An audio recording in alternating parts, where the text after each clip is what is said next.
Es un placer, estimados oyentes de la revista radial, recibirlos una vez más. Las imágenes de decenas de bebés en una pequeña sala en Kiev causa conmoción en el país, dados al uso por madres que gestan a las criaturas para terceros en el Centro de Reproducción Humana Biotech-Sevcom de la capital ucraniana. Todos estos bebés tienen a sus padres en otros países y continentes. El destacado apologista cristiano Ravi Zacarías ya está con Jesús, tras anunciar hace 2 meses que sufría un cáncer. Fueron descubiertos textos ocultos en los famosos manuscritos del Mar Muerto. Son temas que compartiremos en esta revista radial. Saludo a quienes me acompañan hoy. Pastor Alberto Díaz, ¿cómo le va? Siempre un gozo, una alegría estar con ustedes. Un placer tenerte como siempre, Alberto. Saludamos a Ian Eises, integrante de Llamada Medianoche. Ian, ¿cómo estás? Bienvenido. Bien, pero sigo con la imagen de estos bebés en un hotel en Kiev, en la retina. La verdad que impacta. Es fuerte, ¿no? Vamos a estar hablando entonces de este tema. Antes saludo en la operación técnica a Rodrigo Rincón, quien les habla Victoria Pereira. Información que vamos a tomar de BBC Mundo, estos bebés nacidos por gestación subrogada varados en un hotel en Ucrania. Las imágenes de decenas de bebés en una pequeña sala en Kiev, la capital de Ucrania, causa conmoción en el país. No están en un orfanato ni en la sala de recién nacidos de un hospital, sino en el cuarto de un hotel. Dados a luz por madres que gestan a las criaturas para terceros en el Centro de Reproducción Humana Biotech-Com de la capital ucraniana, todos estos bebés tienen a sus padres en otros países y en otros continentes. Pero las estrictas medidas de confinamiento impuestas en gran parte del mundo han dejado a muchos infantes en Ucrania sin el cuidado parental que tendrían si la crisis sanitaria nunca hubiera pasado. Llegamos a esta situación porque nuestras fronteras están cerradas y el ministro ucraniano de Relaciones Exteriores decidió no permitirle la entrada a extranjeros a Ucrania, ni siquiera a los que tienen un bebé nacido aquí, le dice a la BBC Denis Herman, abogado del centro clínico. El epicentro del drama es el Hotel Benice, de la capital ucraniana, donde se encuentran varados sin padres biológicos 35 recién nacidos de un total de 100 repartidos en diferentes partes de Ucrania, según explican desde Kiev Sana Bespiachuk, periodista del servicio ucraniano de la BBC. Mucha gente ve las imágenes y dice sorprendida, parece una fábrica de bebés, prosigue Bespiachuk. El negocio de los vientres de alquiler es grande en Ucrania y, a diferencia de muchos otros países, es legal. La práctica ha sido prohibida en India, Nepal y Tailandia. Ucrania se ha convertido en una de las capitales del mundo de subrogación. Alquilar un vientre en Ucrania tiene un precio promedio de entre $30,000 y $45,000, mientras que en Estados Unidos puede superar los $100,000. Aunque los bebés se encuentran en buenas condiciones sanitarias y de cuidado, les hacen falta a sus padres, según las enfermeras. En el hotel también hay 15 bebés que contaron con más suerte, pues sus padres llegaron a Ucrania antes de que el gobierno cerrara las fronteras y ahora se encuentran en familia alojados en el hotel.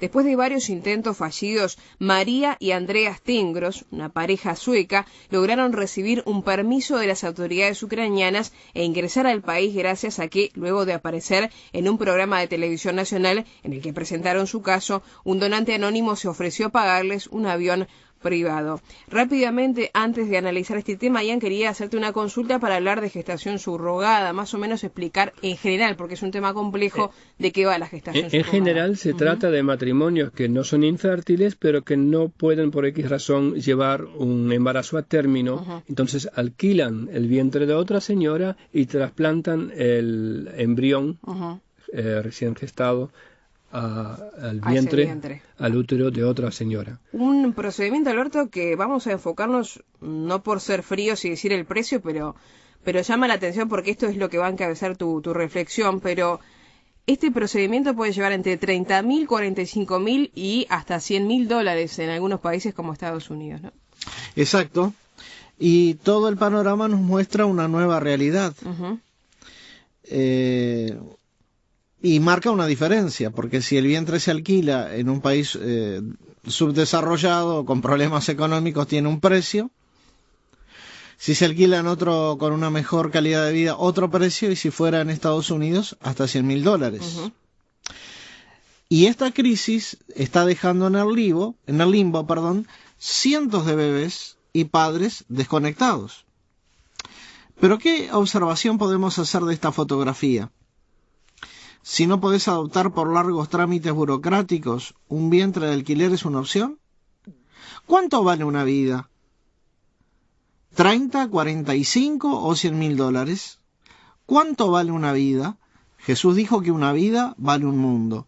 En Juan 3:16 leemos, porque de tal manera amó Dios al mundo que ha dado a su Hijo unigénito, para que todo aquel que en él cree no se pierda, mas tenga vida eterna. Y en contraste, sin embargo, tenemos que decir que el propio Señor Jesucristo en vida fue traicionado por 30 monedas de plata. En el Evangelio de San Juan, capítulo 18, versículo 1, leemos, habiendo dicho Jesús estas cosas, salió con sus discípulos al otro lado del torrente de Cedrón, donde había un huerto, en el cual entró con sus discípulos. Y también Judas, el que le entregaba, conocía aquel lugar, porque muchas veces Jesús se había reunido allí con sus discípulos. Dice el versículo 3 de San Juan 18 que Judas, pues tomando una compañía de soldados y alguaciles, de los principales sacerdotes y de los fariseos, fue allí con linternas y antorchas con armas. En Mateo capítulo 26 versículo 14 tenemos un desarrollo más grande de la escena. Entonces uno de los 12, que se llamaba Judas Iscariote, fue a los principales sacerdotes y les dijo, ¿qué me queréis dar y yo os lo entregaré? Y ellos le asignaron 30 piezas de plata. Versículo 16 de Mateo 26 dice, y desde entonces buscaba oportunidad para entregarle. Nosotros sabemos que esto aconteció para cumplimiento de la profecía de Zacarías, capítulo 11, versículo 12, donde leemos, y les dije, si os parece bien, dadme mi salario, y si no, dejadlo. Y pesaron por mi salario 30 piezas de plata. Y me dijo Jehová, échalo al tesoro, hermoso precio con que me han apreciado. Y tomé las 30 piezas de plata y las eché en la casa de Jehová al tesoro. Pero yo creo que para nuestra querida audiencia, y al igual que para nosotros, el valor de Jesucristo es escogido y precioso. Como bien lo relata en Primera de Pedro, en el capítulo 2, versículo 4, cuando leemos, acercándoos a él, piedra viva, desechada ciertamente por los hombres, mas para Dios escogido y precioso. Y espero que también lo sea así para nosotros. Hacemos una breve pausa y enseguida continuamos con más de la revista radial.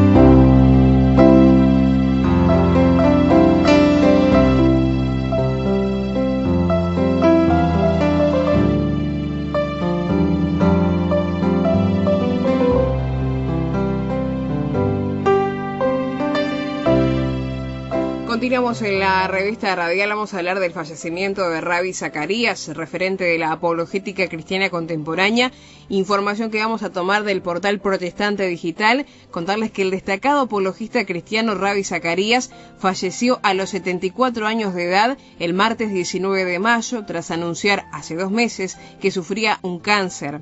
Autor de numerosos libros en defensa de la fe cristiana y reconocido conferencista internacional, Ravi Zacarías era una referencia en el campo de la apologética. A través de su ministerio RCIM Internacional se difundió su trabajo y su misión. Visitó más de 70 países y escribió 30 libros en una carrera de 48 años de servicio que tuvo la defensa de la fe cristiana en el ámbito cultural, social e intelectual como su eje. Zacarías nació en India, en el seno de una familia anglicana. Contaba que su conversión al cristianismo se produjo cuando leía la Biblia en el hospital después de un intento de suicidio cuando era un adolescente. Más adelante viajó a Canadá a la edad de 20 años, fundó RCIM en 1984 y la organización creció hasta extenderse con 16 oficinas en todo el mundo. Escritor de varios libros, el más difundido fue ¿Puede el hombre vivir sin Dios?, publicado en 1994 y traducido a más de 20 idiomas. En un emotivo artículo, su hija Sarah Davis se cuenta que los últimos días de su padre estuvieron llenos de gratitud. Era de su Salvador, Jesucristo, de quien mi padre siempre quería hablar. Incluso en sus últimos días, hasta que le faltó la energía y la respiración para hablar, dirigió cada conversación a Jesús y lo que el Señor había hecho. Se maravilló perpetuamente de que Dios tomó a un escéptico de 17 años, derrotado en la desesperanza y también en la incredulidad, y lo llamó a una vida de gloriosa esperanza y creencia en la verdad de las Escrituras, un mensaje que llevaría por todo el mundo durante 48 años.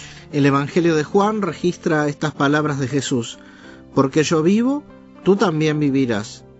San Juan 14:19.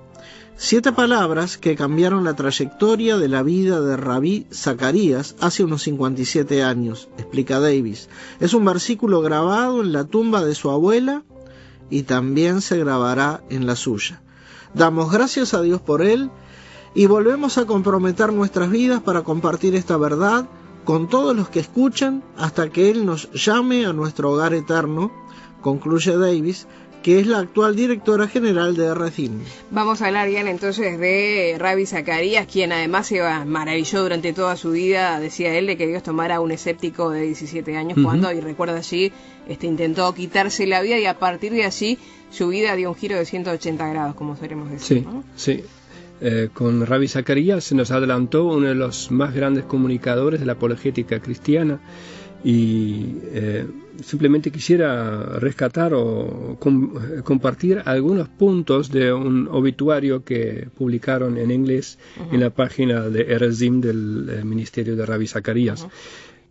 Cuando Rabí era un niño, su madre lo llamó para que conociera al vendedor de sari, que es la vestimenta típica de la India, y este hombre tenía su negocio aparte, que era lector de palmas. Era un tipo de adivino. Viendo tu futuro, Rabí Baba, decía él, no viajarás lejos ni mucho en tu vida.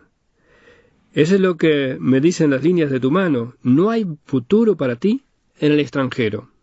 A los 17 años de edad, como tú bien dijiste, ¿sí? Su vida para él ya no tenía sentido.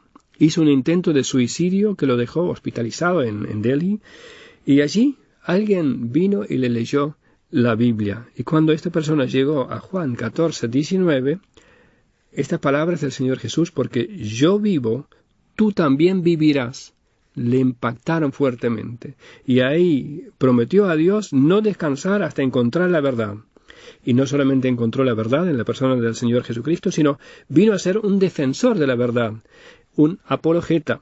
3 años después de su conversión, emigró a Canadá, donde estudió primero en el Ontario Bible College, trabajó como evangelista itinerante con la Alianza Cristiana y Misionera, y ese trabajo le llevó, junto con su esposa, en una gira prácticamente mundial de predicación que inició en Inglaterra y fue hacia el este a través de Europa y Medio Oriente y terminó en la costa del Pacífico. Durante el correr de su ministerio, él visitó más de 70 países, así que todo lo contrario a lo que dijo aquel adivino. Y esto nos muestra que nuestra vida y nuestro futuro no están en las líneas de nuestras manos, sino están en las manos de Dios. Por lo menos si nosotros confiamos nuestra vida en sus manos. Y esto lo hizo Rabí, y lo cambió radicalmente. Dice el Salmo 31, en ti confío, oh Jehová. Digo, tú eres mi Dios, en tu mano están mis tiempos. En 1983, Billy Graham invitó a Rabí Zacarías a hablar en la primera conferencia internacional para evangelistas itinerantes en Ámsterdam. Varios pastores de Uruguay también han viajado hasta allá, y creo de todos los países de Latinoamérica. Y también Rabí Zacarías estuvo ahí y tuvo una charla. Y él abrió con esta frase: culturas, barreras, presuposiciones, filosofías, prejuicios, religiones forman grandes abismos entre el mensaje de Cristo y la mente del ser humano. Y él explicó que estos abismos solamente podemos franquearlos con la verdad y con amor. Dio el ejemplo de extranjeros que visitan a su India natal, y cuando piden información a la gente local, que muchas veces no habla inglés, luego de escuchar con gentileza al extranjero, la persona le dice, no English, ¿no hablo inglés? A lo cual el extranjero vuelve a hacerle la misma pregunta en voz alta, como si el volumen de su voz pudiera compensar la falta de comunicación. Y dice Rabbi, a la hora de evangelizar muchas veces hacemos lo mismo. Cuando no llegamos con el mensaje simplemente aumentamos el volumen de nuestra voz.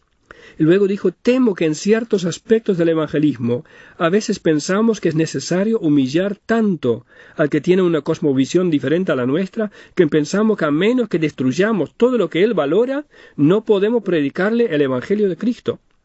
Lo que estoy diciendo es esto: cuando estés tratando de alcanzar a alguien, por favor, sé sensible a lo que él estima valioso.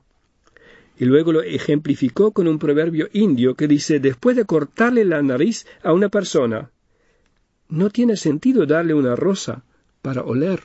Podemos compartir el mensaje más sublime y más elocuente acerca del amor de Jesús a una persona si previamente le cortamos la nariz. ¿Cómo pensamos que podrá apreciar el grato olor de Cristo? Esa charla cambió el futuro de Zacarías y posiblemente el futuro de la apologética cristiana. Primero de Pedro 3:15 nos exhorta a estar siempre preparados para presentar defensa ante todo el que os demande razón de la esperanza que hay en vosotros, pero hacedlo con mansedumbre y reverencia. Eso hacía Rabbi Zacarías. Era un caballero en todo, y muchos que lo conocieron destacaron su humildad y su cercanía. Conocer al pensador cara a cara era una parte intrínseca de su ministerio. Con sesiones de preguntas y respuestas posteriores al evento, que muchas veces duraban hasta bien entrada la noche, siempre estuvo más interesado en el que hacía la pregunta que en la pregunta en sí. Muchos han preguntado por el apellido de Rabbi Zacarías. ¿Por qué se llama Zacarías si viene de la India? Bueno, su apellido lo recibió gracias a la valentía de su tatarabuela. Ella había desafiado mucho tiempo atrás a su familia Nambudiri, la casta más alta del sacerdocio hindú, al convertirse al cristianismo. Con la conversión llegó también un nuevo apellido, que es la costumbre allí, Zacarías, y un nuevo camino. Ella, la abuela, introdujo a sus descendientes en el camino de la fe cristiana. Y hoy, 36 años después de la fundación de Erezim, el ministerio aún lleva el nombre elegido para aquella tatarabuela de Zacarías. Rabbi dedicó su tiempo no solo en predicar y contestar preguntas, sino también en preparar a otros. Ahora hay cerca de 100 oradores dotados que comparten el Evangelio en eventos en todo el mundo, donde el ministerio en sus principios se dirigía solamente desde el hogar de Rabbi Zacarías, ahora tiene presencia en 17 países de los 5 continentes. Él hizo caso a las palabras de Pablo a Timoteo en 2 Timoteo 2:2. Lo que has oído de mí ante muchos testigos, esto encarga a hombres fieles que sean idóneos para enseñar también a otros. Rabbi Zacarías corrió la buena batalla de la fe. Él llegó a la meta. Otros siguen. Hoy en día, Let My People Think, razonemos en español, está siendo emitido por más de 2.000 estaciones de radio en 32 países. Y algo interesante para nuestra audiencia, pueden hacer ustedes mismos un curso en el ministerio de Rabbi Zacarías en español. La dirección es RZIM, R-Z-I-M, Academy con Y al final, .es. RZIM, ACADEMY.es. Hay un curso gratuito, Cómo compartir tu fe, de Rabbi Zacarías.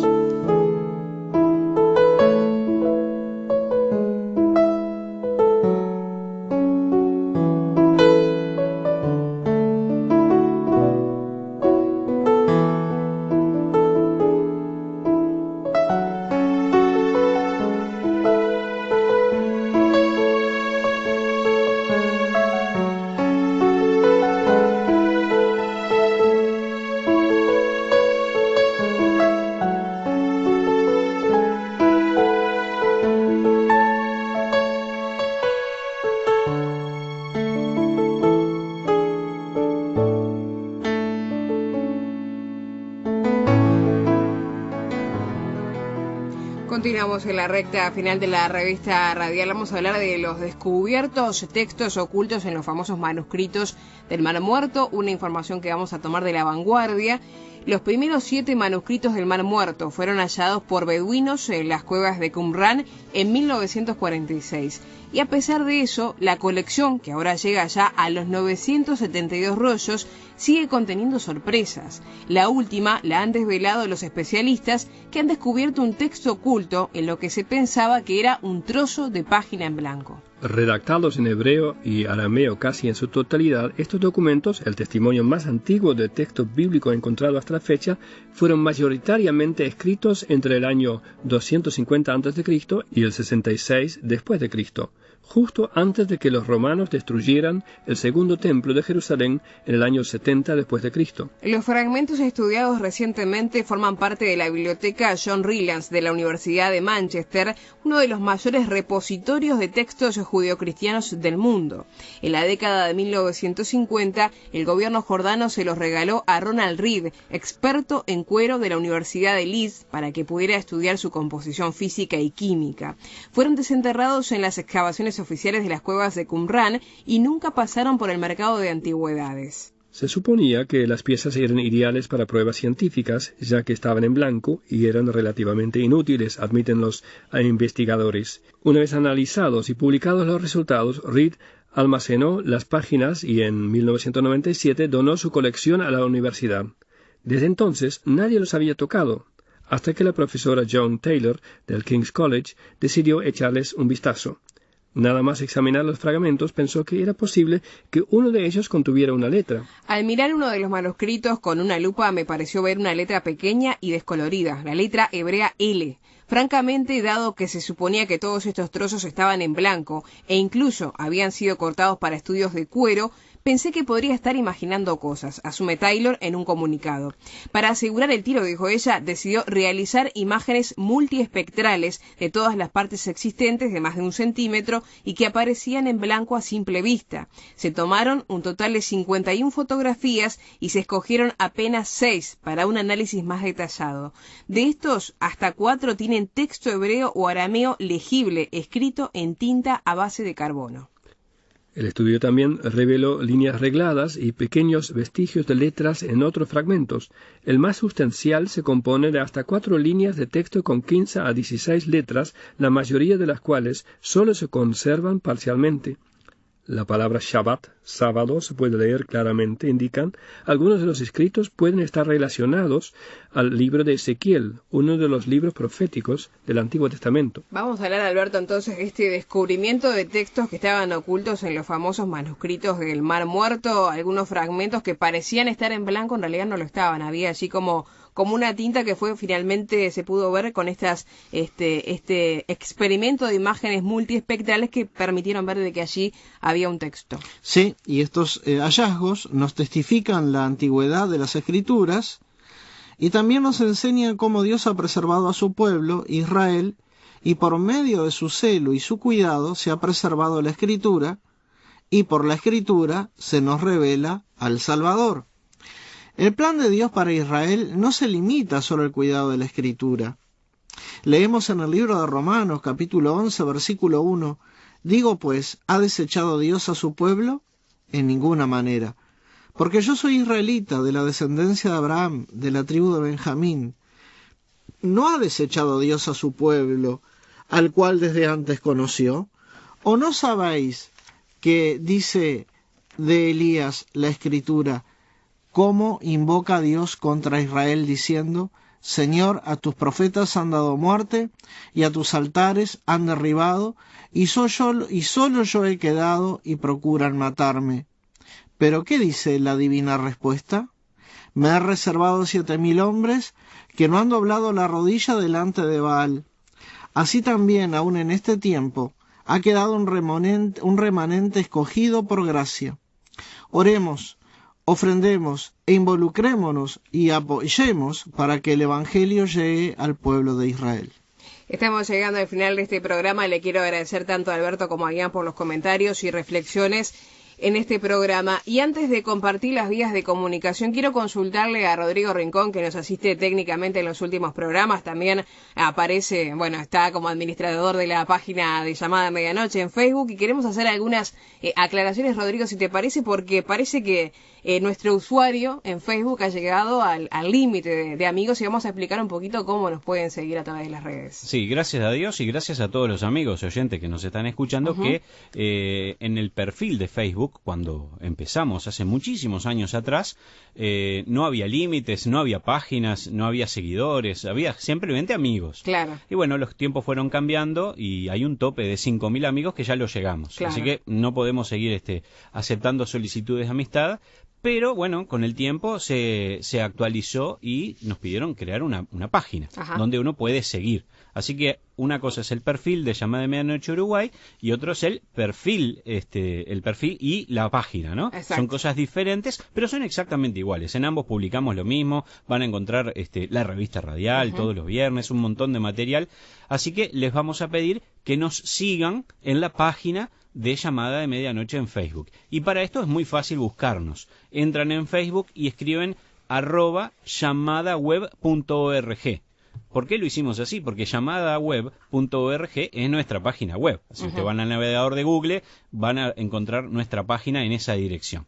Así que para pasar raya y explicarlo, si usted nos quiere seguir en Facebook, tiene que entrar en Facebook y escribir @llamadaweb.org. Ese es nuestro usuario y ahí nos pueden seguir, pero no hay límite. No hay límites. No hay límite. Y ahí se van a enterar de todas las novedades que vamos publicando día a día. Muy bien, Rodrigo, muchas gracias. Hecha esa declaración, entonces, les recordamos que también están las otras vías de comunicación. Recordamos el correo electrónico, que es revistaradial@llamadaweb.org, y el WhatsApp, que también es la forma más instantánea y que además a muchos sabemos les llega a la revista radial a través de este medio. Les contamos que es el 00-598-9900-540, reitero, 00-598-9900-540. A quienes están en Uruguay directamente nos escriben al 099-000-540. Será hasta un próximo programa, amigos, que pasen muy bien.